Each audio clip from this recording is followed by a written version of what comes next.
Hello friends, good morning. তো এখন বাজে 11টা। তো স্নান করে নিয়েছি একেবারে, আর এখন যাচ্ছি হরিণডাঙ্গায় পুজো দিতে আমাদের কালীমার কাছে। তো চলো পুজোটা দিতে যাব। চলে এসেছি পুজো দিতে, আর এখানে প্রত্যেক শনিবার করেই পুজো হয়। তো আমি, দিদি, গুড্ডি সবাই মিলে চলে এসেছি পুজো দেওয়ার জন্য, আর মাকে এখন সাজানো হচ্ছে।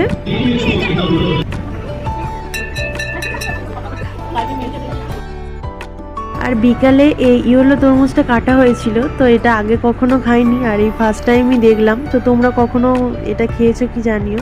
আর তারপরে সন্ধ্যের দিকে হয়েছিল পাস্তা।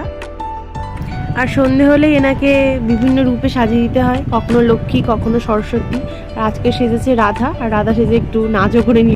তারপর আমাদের রাধা মাকে প্রসাদ দেওয়া হয়েছে, তো উনি ঠাকুর সেজেই প্রসাদ খেয়ে নিচ্ছেন, মানে ডিনারটা করে নিচ্ছেন। তো এই শর্ট ভিডিওটা কেমন লেগেছে সবাই অবশ্যই জানিও। সবাই খুব ভালো